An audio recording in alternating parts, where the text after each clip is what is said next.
Hello friends, परत आज आपल्या लँडस्केप पेंटिंगसाठी सुरुवात करूया. यावेळेचं पेंटिंग करताना व्हिडिओ हायपरलॅप्समध्ये नाही आहे. तुम्ही आरामात ते पाहू शकता आणि समजू शकता. पूर्वीच्या गोष्टींबद्दल मी सांगून झालेलं मी खरोखर दिलगिरी मनापासून व्यक्त केलेली आहे. तरी देखील परत आज मी तुम्हाला झाल्या गोष्टीची रूपरेषा समजावून सांगते.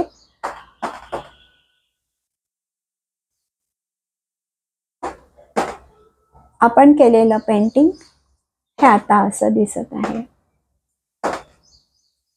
राहिलेले रंग होते आणि ते रंग पुढे आपल्याला इथे बॅकग्राऊंडला वाळूसाठी, समुद्रकाठी वगैरे उपयोगात येणार होते, म्हणून ॲज अ बेस म्हणून ते इथे लावून घेतले. आता पूर्णपणे कॅनव्हास छान सुकलेला आहे, त्यामुळे आजपासून आपण परत त्याची सुरुवात करत आहोत. आता काय होणार आहे की दोन्ही गोष्टींना रंग आहेत आणि दोन्ही गोष्टी छान सुकल्या कारणाने ज्या वेळेला आपण आता परत वरपासून सुरुवात करणार आहोत, जेव्हा आकाशाच्या वरपासून आपण सुरुवात करत परत येणार आहोत, लेअरिंग आपल्याला द्यायचं आहे. आणि तुम्ही बघत असाल तर इथे काही बरोबर पॅचेस तुम्हाला दिसत आहेत की हा रॉ सिएन्नाचा हा एक पॅच आहे, जो इथे आपल्याला येणाऱ्या थोड्यासा नीट बघाल तर रंगाचा लाईट शेड, पुन्हा हा डार्क शेड, मध्येच हा ब्ल्यू काळपट थोडासा ब्ल्यू कलर, थोडा ग्रीनिश कलर, थोडा नंतर पुन्हा पांढरट होत गेलेला हा इकडचा रंग, इथे थोडीशी पिवळी झाक आलेली आहे, इथे थोडं जास्त ब्राईट झालेलं आहे, पुन्हा इथे थोडंसं हे झालं आहे. हे आता आपलं कलर इफेक्ट साधारण आपल्याला कसा द्यायचा आहे हे आपल्या लक्षात येत आहे. आता इकडे रंग देताना आपण ह्याच्यावरचे लाईट किंवा ह्याच्यापेक्षाही डार्क असे दोन कलर्सचा उपयोग करणार आहोत.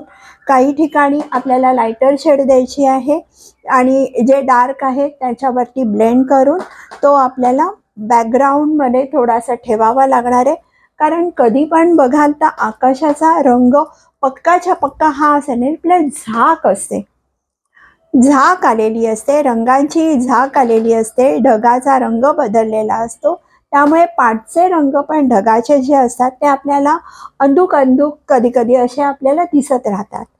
तर तो इफेक्ट आपल्याला बरोबर इकडे आणायचा आहे आणि मूळ हे महत्वाचा हा, आणि ह्याच्या बरोबर इकडे पाण्यावर पडलेला सूर्यप्रकाशाचा इफेक्ट हा इकडे दाखवायचा आहे. त्यामुळे आपण सेम आधी वापरलेले जे रंग होते, पहिल्यापासून आपण सिलेक्ट केलेले, मध्ये मध्ये वापरत गेलेले, काही रंग आपण जास्त नाही वापरलेत, काही रंग आपण कमी वापरलेले आहेत, परंतु तेच रंग आपल्याला शेवटपर्यंत न्यायचे आहेत. ब्रशेस पण पहिले जे सांगितलेले होते आपण जेव्हा पेंटिंगला सुरुवात केली, ते जे ब्रशेस होते तेच ब्रशेस आपल्याला फॉरवर्ड करायचे आहेत, पुढे न्यायचे आहेत. लिन्सीड ऑइल वापरायचं आहे आणि वेळोवेळी लिन्सीड ऑइल आता जास्त प्रमाणात, रंग कमी कमी प्रमाणात असं करत करत आपल्याला पेंटिंग पुढे न्यायचं आहे. यालाच आपण फॅट ओव्हर लिन हे म्हणतो. आत्तापर्यंतचे रंग आपण घट्ट प्रमाणात घेतलेले आहेत आणि लिन्सीड ऑइलचा वापर कमी प्रमाणात केला. आता लिन्सीड ऑइलचा प्रमाण थोडंसं वाढवून रंगाचा वापर थोडा कमी करणार आहोत आणि या फॅट ऑइल पेंट जे सुकलेलं आहे त्याच्यावर पातळ रंगाचे थर देऊन आपण हे पेंटिंग पुढे डेव्हलप करत जाणार आहोत. चला तर मग आपण सुरुवात करूया. नेहमीप्रमाणे तयारी करून घ्या. आपला टिश्यू पेपर आहे, आपलं पॅलेट आहे,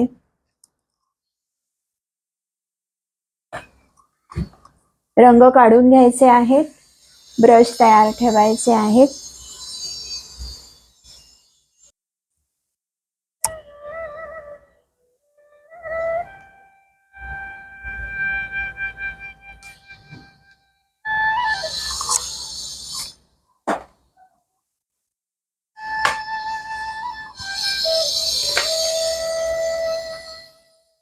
लिन्सीड ऑइल भरून घेतलेलं आहे.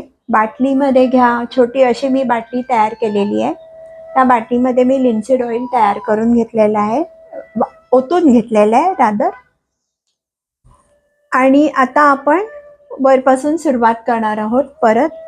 त्यामुळे ही जी लायटर शेड ही इथेच ठेवून थोडासा ब्राईटर कलर आपण इकडनं वाढवून घेणार आहोत. म्हणजे बघा,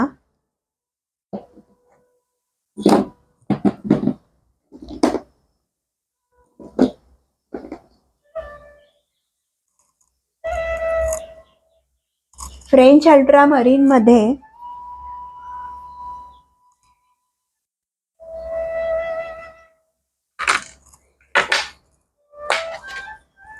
या वेळेला आपण फ्रेंच अल्ट्रामरीन अगदी कमी प्रमाणात घेतलेलं आहे.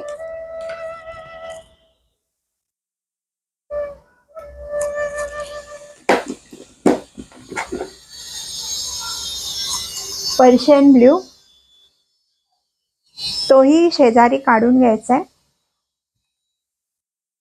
हा बघा,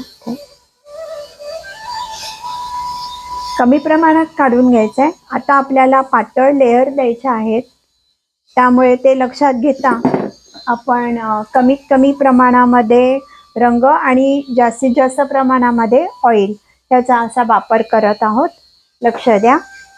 हा टायटॅनियम व्हाईट कलर आहे आणि हा आपण इथे जरा आणि जास्त प्रमाणात